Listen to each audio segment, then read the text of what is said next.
तो इस प्रश्न में आपसे पूछ रहे हैं कि भारत के नए नौसेना प्रमुख कौन होंगे।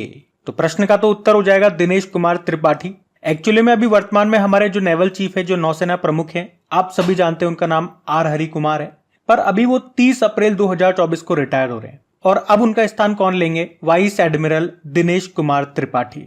दिनेश कुमार त्रिपाठी ये अभी नौसेना में उप प्रमुख हैं, जो अब नौसेना प्रमुख बन जाएंगे 30 अप्रैल के बाद। तो इनका नाम याद रखना। बाकी अभी आप जानते हो हमारे आर्मी चीफ कौन है? मनोज पांडे हैं। एयर चीफ मार्शल कौन है? वायुसेना प्रमुख विवेक राम चौधरी है।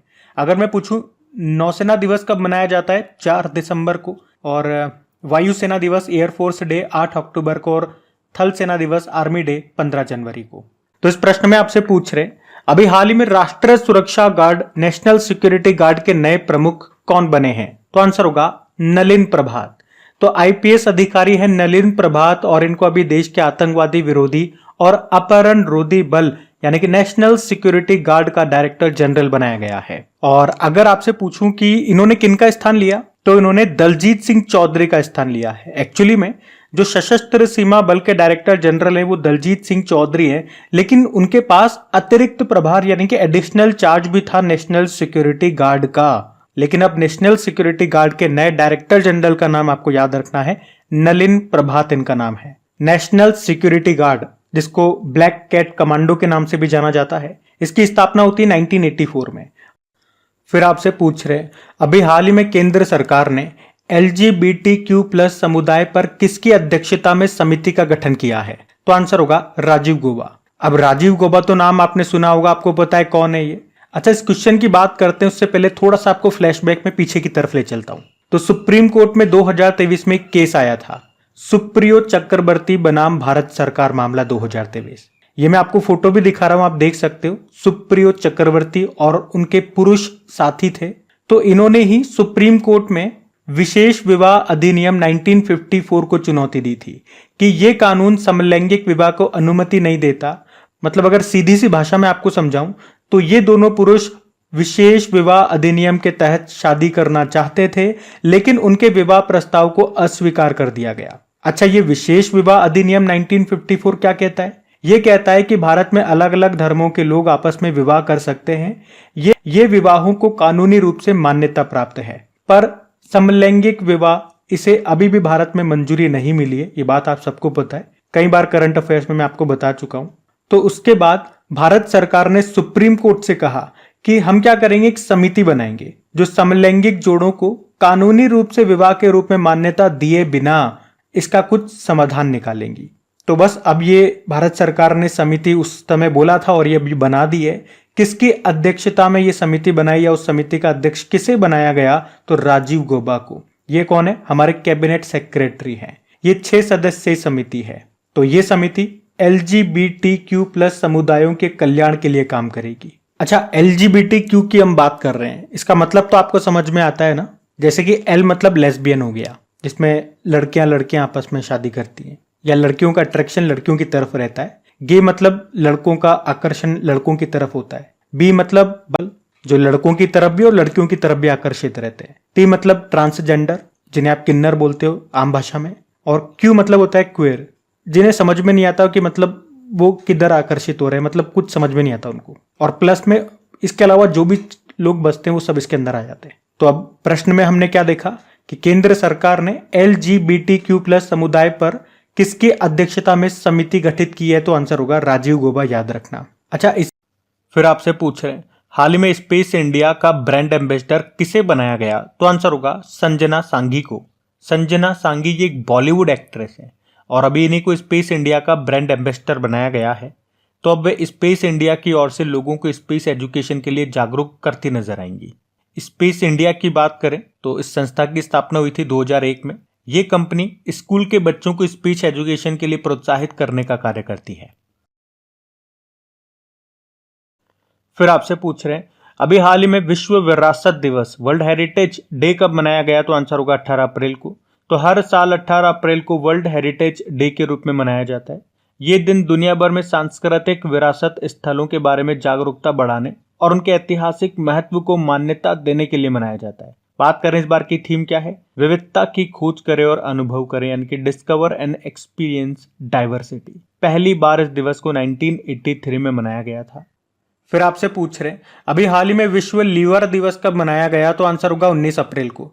तो हर साल लीवर के स्वास्थ्य के बारे में जागरूकता बढ़ाने के लिए 19 अप्रैल को वर्ल्ड लीवर डे के रूप में मनाया जाता है।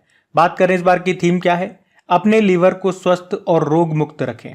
लीवर आप जानते हो मनुष्य की सबसे बड़ी ग्रंथि कौन सी है, लीवर ही है। इसे शरीर की रासायनिक प्रयोगशाला भी बोलते हैं। और आपने एक रोग सुना होगा, एक डिजीज के बारे में सुना होगा, हेपेटाइटिस रोग। उसमें क्या होता है, उसमें लीवर में सूजन आती है, लीवर से संबंधित वो एक डिजीज है। और हेपेटाइटिस को लेकर के एक दिवस भी हम मनाते हैं, वर्ल्ड हेपेटाइटिस डे, वो 28 जुलाई को होता है। फिर आपसे पूछ रहे हैं अभी हाल ही में राष्ट्रीय सिविल सेवा दिवस ये कब मनाया गया, तो आंसर होगा 21 अप्रैल को। तो देश में हर साल 21 अप्रैल को नेशनल सिविल सर्विस डे के रूप में मनाया जाता है। पहली बार इस दिन को हमने 2006 में मनाया था। और 21 अप्रैल को ही क्यों, क्योंकि 21 अप्रैल 1947 को हमारे जो पहले गृह मंत्री थे, जिन्हें भारत के लौह पुरुष के रूप में भी जाना जाता है, मतलब हम बात कर रहे हैं सरदार वल्लभ भाई पटेल जी की, उन्होंने 21 अप्रैल 1947 को ही दिल्ली के मेटकॉफ हाउस में स्वतंत्र भारत के पहले सिविल सेवकों के समूह को संबोधित किया था। और उन्होंने सिविल सेवकों को भारत का स्टील फ्रेम भी कहा था, यह भी ध्यान रखना पॉइंट। और इसी कारण से 21 अप्रैल को यह दिवस हम मनाते हैं। इस बार की थीम क्या रही, नागरिकों को सशक्त बनाना और शासन को बढ़ाना।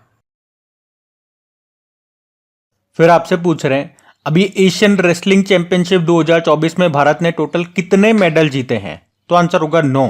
तो यहां पे हम बात कर रहे हैं एशियाई कुश्ती चैंपियनशिप 2024 की, जिसका आयोजन अभी 11 से लेकर 16 अप्रैल 2024 तक हुआ।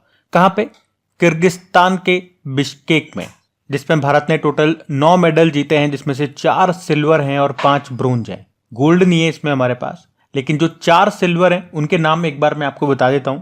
पुरुषों में 57 किलोग्राम कैटेगरी में उदित ये सिल्वर लेकर के आए। बाकी तीनों महिला हैं। कौन, Radhika 68 kilogram category, Anju 53 kilogram category और हर्षिता 72 किलोग्राम कैटेगरी में ये भारत के लिए सिल्वर लेकर के आई। बाकी अगर मेडल टैली में हम बात करते हैं तो भारत 9 मेडल के साथ 9वें स्थान पर है। पहले स्थान पे जापान है, दूसरे पे ईरान है और तीसरे पे किर्गिस्तान है। तो ये ध्यान में रखना। एशियन रेसलिंग चैंपियनशिप 2024 की हमने यहाँ पे बात की है। कहाँ पे हुआ, किर्गिस्तान के बिश्केक में हुआ। भारत ने 9 मेडल जीते और 9वें स्थान पे रहा मेडल टैली में। अगला प्रश्न देखते हैं। फिर आपसे पूछ रहे हैं अभी हाल ही में मोंटे कार्लो एटीपी मास्टर्स 1000 का एकल खिताब किसने जीता, तो आंसर होगा स्टेफानोस सिसिपास। तो मोंटे कार्लो मास्टर्स 1000 टूर्नामेंट ये टेनिस का टूर्नामेंट है, जिसका आयोजन कहां पे होता है, मोनाको में होता है। हर साल मोनाको में ही होता है और अभी इसे जीत लिया है स्टेफानोस सिसिपास ने। ये ग्रीस के टेनिस प्लेयर हैं और इन्होंने यहाँ पे किसको हराया, कैस्पर रूड को हराया, जो कि नॉर्वे के प्लेयर हैं। और आप कह सकते हो इन्होंने ये टूर्नामेंट तीसरी बार जीता है। ये टूर्नामेंट क्ले कोर्ट पे होता है और आप जानते हो ना, किंग ऑफ क्ले कोर्ट किन्हें कहा जाता है, राफेल नडाल को, जो कि स्पेन के हैं। और ऐसे भी आप ध्यान रख सकते हो कि राफेल नडाल ने ही अभी तक सबसे ज्यादा बार ये टूर्नामेंट जीता है, 11 बार। तभी तो किंग ऑफ क्ले कोर्ट उनको कहा जाता है। फिर आपसे पूछ रहे हैं अभी अप्रैल 2024 में ही डीआरडीओ ने कहां पर स्वदेशी प्रौद्योगिकी क्रूज मिसाइल का उड़ान परीक्षण किया, तो आंसर होगा उड़ीसा। तो अभी डीआरडीओ ने उड़ीसा के चांदीपुर में जो इंटीग्रेटेड टेस्ट रेंज है वहां पर ITCM मतलब हो गया इंडिजिनस टेक्नोलॉजी क्रूज मिसाइल, यानी कि स्वदेशी प्रौद्योगिकी क्रूज मिसाइल, इसका सफल उड़ान परीक्षण किया। अभी इस मिसाइल की विशेषताओं की अगर बात करेंगे तो ये कई प्लेटफॉर्मों से लॉन्च किया जा सकता है और ये पारंपरिक या परमाणु हथियार ले जा सकती है। इसके रेंज की बात करेंगे तो 1500 किलोमीटर इसके रेंज है। इसके अलावा ये कई लक्ष्यों का पता लगा सकता है और उन पर हमला कर सकता है। ये कुछ इसकी खासियतें हैं इस मिसाइल की। फिर आपसे पूछ रहे हैं अप्रैल 2024 में डीआरडीओ ने किसके लिए स्पेस का उद्घाटन किया, तो आंसर होगा भारतीय नौसेना। अब पहले बात करते हैं स्पेस क्या है भैया। तो पहले स्पेस का फुल फॉर्म देखो, submersible platform for acoustic characterisation and evaluation. तो अभी इसी का उद्घाटन किया है हमारे जो डीआरडीओ के अध्यक्ष हैं समीर वी कामत ने। कहां पे किया, केरल के इडुक्की जिले में। तो ये जो स्पेस है ये इंडियन नेवी के लिए एक फिजिकल और समुद्र विज्ञान प्रयोगशाला है। अब यहाँ पे क्या होगा भैया, तो यहाँ पे भारतीय नौसेना के सोनार सिस्टम की टेस्टिंग और इवेल्युएशन यानी कि मूल्यांकन किया जाएगा। सोनार के बारे में आपने जरूर सुना होगा, साइंस में फिजिक्स में पढ़ा होगा। फुल फॉर्म देखो, पहले फुल फॉर्म क्या होती है, फुल फॉर्म पूछी जा चुकी है एग्जाम में और मैंने भी आपको बताई है कई बार। फुल फॉर्म होती है साउंड नेविगेशन एंड रेंजिंग। तो इसकी मदद से जहाज या सबमरीन से पानी के अंदर मौजूद चीजों का पता लगाया जाता है, ये आपने पढ़ा होगा। तो स्पेस ये दो स्ट्रक्चर से बनी है, जिसमें एक तो पानी के ऊपर तैरता हुआ प्लेटफॉर्म है और दूसरा सबमर्सिबल यानी कि पानी के अंदर प्लेटफॉर्म है। जो सबमर्सिबल प्लेटफॉर्म है उसको पानी के अंदर 100 मीटर नीचे उतारा जा सकता है। तो याद रखना भी, डीआरडीओ ने इसका उद्घाटन कहां पे किया, केरल में किया, केरल के इडुक्की जिले में। तो सारे पॉइंट्स मैंने आपको यहां पे बता दिए। स्पेस क्या है, किसने इसका उद्घाटन किया, कहां पे किया, ये किसके काम आने वाला है और ये क्या काम आएगा। तो इस प्रश्न में क्या पूछ रहे हैं, हाल ही में मेनिनजाइटिस के लिए टीका लगवाने वाला पहला देश कौन सा बन गया है। तो आंसर होगा नाइजीरिया। तो अफ्रीकी देश है नाइजीरिया और अभी ये मेनिनजाइटिस के लिए टीका लगवाने वाला पहला देश बन गया है। और वर्ल्ड हेल्थ ऑर्गेनाइजेशन के द्वारा अप्रूव्ड इस टीके का नाम क्या है, मैन 5 सीवी या मैन 5 वैक्सीन। बाकी अगर मेनिनजाइटिस की बात करें तो ये मेनिंगोकोकस बैक्टीरिया से होता है और इस बैक्टीरिया के 5 प्रकार होते हैं, जैसे कि group A, group C, group Y, group W, group X. तो मेनिनजाइटिस के ये जो 5 प्रकार हैं, इन पांचों से रक्षा करता है ये टीका। तभी तो देखो इसके नाम में आ रहा है 5 मतलब इसके जो 5 प्रकार है उनसे ये रक्षा करेगा। और ये टीका 9 महीने से लेकर 85 वर्ष 85 ईयर की उम्र तक के लोगों को लगाया जा सकता है। बात करें इस वैक्सीन को बनाया किसने, तो इस वैक्सीन को पाथ और सीरम इंस्टीट्यूट ऑफ इंडिया ने यूके सरकार के वित्तीय सहायता से बनाया है। तो ये तो हमने बात कर ली कि मेनिनजाइटिस के लिए टीका लगवाने वाला पहला देश कौन सा बन गया, उस टीके का नाम क्या है, कितने वर्ष या कितने उम्र तक के लोगों को ये लगाया जा सकता है और इसे किसने तैयार किया। अब मेनिनजाइटिस की बात करते हैं। तो ये एक संक्रामक रोग है जो मस्तिष्क और रीढ़ की हड्डी को घेरने वाली जो उसके आसपास जो झिल्ली होती है उसमें सूजन का ये कारण बनती है और उस झिल्ली को कहा जाता है मेनिंजेस। और जब उसमें सूजन आ जाती है तो उसी को कहा जाता है मेनिनजाइटिस। ये कई प्रकार के बैक्टीरिया, वायरस, कवक और परजीवियों के कारण हो सकता है। अच्छा, यहाँ पे हमने नाइजीरिया की बात करी है। नाइजीरिया की कैपिटल क्या होती है, अबुजा होती है। नाइजीरिया से एक महिला का नाम आपको याद होगा, नागोजी ओंकाजा-इवेला, जो कि वर्ल्ड ट्रेड ऑर्गेनाइजेशन की पहली महिला हेड है, वो नाइजीरिया से ही है। फिर आपसे पूछ रहे हैं, हाल ही में पानी से माइक्रोप्लास्टिक हटाने के लिए हाइड्रोजेल को किसने विकसित किया है, तो आंसर होगा आईआईएससी बेंगलुरु। तो अभी आईआईएससी बेंगलुरु ने प्लास्टिक पॉल्यूशन को समाप्त करने के लिए यह हाइड्रोजेल बनाया है जो कि पानी में माइक्रोप्लास्टिक को समाप्त कर देगा। इसके लिए अल्ट्रा वायलेट रे यानी कि पराबैंगनी किरणों का इस्तेमाल किया जाएगा। अच्छा, ये माइक्रोप्लास्टिक क्या है, तो प्लास्टिक के बहुत ही छोटे छोटे पार्टिकल होते हैं। ये हमें आंखों से तो दिखाई नहीं देते लेकिन ये पानी में होते हैं। जब हम इसका इस्तेमाल करते हैं तो उससे हमें या हमारे शरीर को या जो भी एक्वेटिक एनिमल है, हमारे पर्यावरण को, सबको नुकसान होता है। जो माइक्रोप्लास्टिक का आकार की अगर बात करोगे तो 5 mm से भी ये कम इसका आकार होता है, इसका साइज होता है। अच्छा, इसी तरह का एक मिलता जुलता प्रश्न मैं आपको याद दिलाऊं तो बताओ, किस आईआईटी ने पानी से आर्सेनिक को हटाने के लिए, उसे खत्म करने के लिए अमृत टेक्नोलॉजी को डेवलप किया था, तो याद रखना आईआईटी मद्रास। तो इसी से मिलता जुलता वो प्रश्न है, ध्यान रखना, अच्छा प्रश्न है वो भी। अगला प्रश्न देखते हैं। फिर आपसे पूछ रहे हैं, हाल ही में भारत ने किसके सहयोग से हिंद महासागर निगरानी प्रणाली इंडोस को फिर से सक्रिय करने की घोषणा की, तो आंसर होगा अमेरिका। इंडोस का मतलब हो गया इंडियन ओशियन ऑब्जर्वेशन सिस्टम। तो ये पहले भी चलता था लेकिन कोरोना के बाद इसे बंद कर दिया गया था, लेकिन अब फिर से इसे रीएक्टिव कर रहे हैं। कौन, भारत और अमेरिका। क्या उद्देश्य है, तो इंडियन ओशियन पर नजर रखने के लिए, निगरानी रखने के लिए, उसका ऑब्जर्वेशन करने के लिए इसे शुरू किया गया फिर से। इसमें क्या होता है, पूरे हिंद महासागर में तैरते हुए 36 सेंसर लगाए गए हैं। ये सेंसर निगरानी करने का काम करेंगे, तो ध्यान रखना इसे। फिर आपसे पूछ रहे हैं, अभी अप्रैल 2024 में बिस्केट यात्रा महोत्सव 2024 का आयोजन कहां पे किया गया, तो आंसर होगा नेपाल में। तो ये बिस्केट यात्रा महोत्सव है नेपाल के भक्तपुर जिले में इसका आयोजन किया गया। वहां पे मनाया जाने वाला एक प्रसिद्ध त्योहार है ये, और ये आमतौर पर अप्रैल महीने में मनाया जाता है। नेपाली नववर्ष का प्रतीक होता है। 8 दिनों तक इसे मनाया जाता है। इसमें विभिन्न देवताओं की छवियों वाले एक रथ को भक्तों के द्वारा खींचा जाता है। तो ये है बिस्किट जात्रा महोत्सव। कहाँ पे? नेपाल में। अच्छा, इसी से मिलते जुलते 2-3 त्योहार आपको और सुनने को मिलेंगे, जैसे कि एक धानु जात्रा महोत्सव होता है। ये तो भारत में होता है, लेकिन भारत में भी कहाँ? उड़ीसा में होता है। याद रखना, ये दुनिया का सबसे बड़ा ओपन एयर थिएटर होता है। और मेदराम जात्रा महोत्सव, ये याद रखना, इसकी खासियत क्या है? ये कुंभ मेले के बाद भारत का दूसरा सबसे बड़ा मेला है। ये तेलंगाना में लगता है। और एक डोल जात्रा महोत्सव, डोल जात्रा त्योहार भी याद रखना, यह है पश्चिम बंगाल का। फिर आपसे पूछ रहे हैं, हाल ही में अंतरिक्ष में पहली बार युद्ध अभ्यास जिसका नाम है मिशन विक्टस हेज, इसकी घोषणा किसने की? तो आंसर होगा अमेरिका। अच्छा, अमेरिका के पास जिस तरह से पानी के लिए नौसेना फोर्स है, नेवल फोर्स है, हवा के लिए एयर फोर्स है, जमीन के लिए आर्मी फोर्स है, थल सेना है, उसी तरह से अंतरिक्ष के लिए स्पेस फोर्स भी है। और यही स्पेस फोर्स अंतरिक्ष में पहली बार युद्ध अभ्यास करेगी, और उसका नाम दिया इन्होंने विक्टस हेज। और इसके लिए उन्होंने 2 प्राइवेट अंतरिक्ष कंपनियों को साथ में जोड़ा है, उनके साथ समझौता किया है, और उन्हें स्पेस वॉर जैसे हालात पैदा करने की जिम्मेदारी दी गई है, ताकि वो ये अपनी एक्सरसाइज को अंजाम दे पाए। अब उन अंतरिक्ष कंपनियों के नाम क्या है, ये इतना डीप में हमें नहीं जाना। सिंपल सा आपको क्या याद रखना है कि अभी पहली बार स्पेस में युद्ध अभ्यास, मिलिट्री एक्सरसाइज करने की घोषणा किसने की है, कौन करेगा? तो अमेरिका करेगा। और उस एक्सरसाइज का नाम याद रखना, उस एक्सरसाइज का नाम क्या है? मिशन विक्टस हेज जिसका नाम है।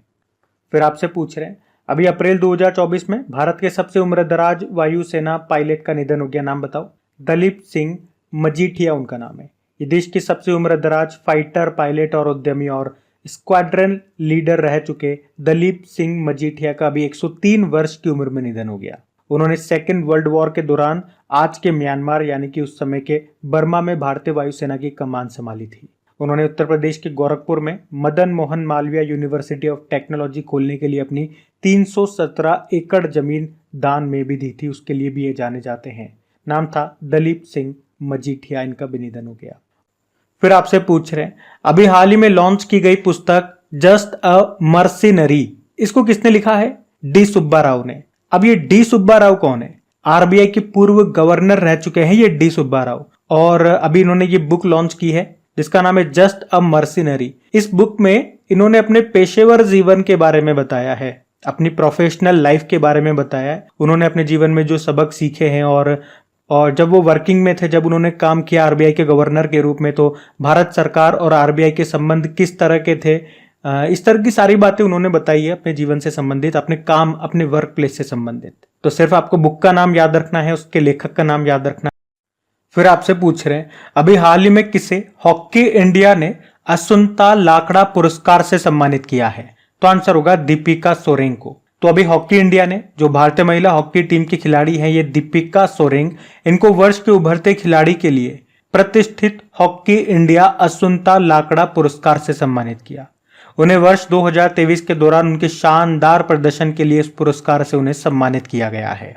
क्या नाम है? दीपिका सोरेंग। हार्दिक सिंह आप जानते हो, अभी हॉकी इंडिया ने ही इन्हें men's best player of the year 2023 चुना था। वहीं महिलाओं में यानी कि वुमेन्स में best player of the year 2023 चुना था सलीमा टेटे को।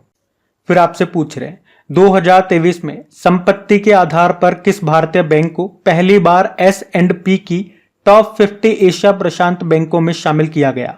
तो आंसर होगा आईसीआईसीआई बैंक। तो अभी S&P ग्लोबल मार्केट इंटेलिजेंस की एक रिपोर्ट के अनुसार 3 भारतीय बैंकों को एशिया पैसिफिक रीजन के 50 बैंकों में शामिल किया गया है। वे 3 भारतीय बैंक कौन कौन है? State bank of India, HDFC bank और आईसीआईसीआई बैंक। तो इस लिस्ट में बैंकों को उनकी संपत्ति के आधार पर रैंकिंग दी गई है। और ये जो 3 भारतीय बैंक है, इनको कौन कौन सी रैंक मिली है? स्टेट बैंक ऑफ इंडिया को 20वें स्थान पर रखा गया, HDFC बैंक को 33वें और आईसीआईसीआई बैंक इसे 48 नंबर पर रखा गया। देखो, प्रश्न में यही पूछा है कि पहली बार इस सूची में किस भारतीय बैंक को शामिल किया गया, तो उत्तर हमने दिया आईसीआईसीआई बैंक, क्योंकि एसबीआई और HDFC बैंक ये पहले भी इस लिस्ट में शामिल हो चुके हैं। और इस लिस्ट में पहले स्थान पे कौन है? तो चाइना का एक bank, industrial and commercial bank of China. वैसे इस लिस्ट में चाइना का ही दबदबा है, मतलब टॉप 10 में आपको 6 चाइनीज बैंक मिलेंगे। तो हमारे इस प्रश्न का उत्तर हो जाएगा आईसीआईसीआई बैंक। देखो आईसीआईसीआई बैंक की अगर बात करते हैं तो स्थापना होती है 1994 में। अच्छा, इसकी फुल फॉर्म भी होती है, क्या होती है? Industrial credit and investment corporation of India. Headquarter Mumbai में है, सीईओ संदीप बख्शी, और टैगलाइन होती है हम है ना ख्याल आपका। ध्यान रखना। अगला प्रश्न देखते हैं। फिर आपसे पूछ रहे हैं अभी हाल ही में सिंदेसर खुर्द खदान अब दुनिया की सबसे बड़ी चांदी उत्पादक खदान बन गई है। यह किस राज्य में स्थित है? तो आंसर होगा राजस्थान। तो एक सर्वे के अनुसार राजस्थान में स्थित ये सिंदेसर खुर्द खदान अब दुनिया की सबसे बड़ी चांदी उत्पादक खदान बन गई है। और इस खदान में चांदी का उत्खनन यानी कि यहां से चांदी निकालने का काम कौन सी कंपनी करती है? तो हिंदुस्तान जिंक लिमिटेड, जो कि वेदांता की एक सब्सिडरी कंपनी है। और अब आप यूं भी कह सकते हो कि ये जो हिंदुस्तान जिंक कंपनी है ये दुनिया की तीसरी सबसे बड़ी सिल्वर प्रोड्यूसर बन गई है। अच्छा, वैसे दुनिया का सबसे बड़ा चांदी उत्पादक देश कौन सा है? तो मैक्सिको है। और यहीं पर एक खदान आपको मिलेगी जिसे कहते हैं पेनास्क्विटो। ये दुनिया की सबसे बड़ी चांदी की खदान है।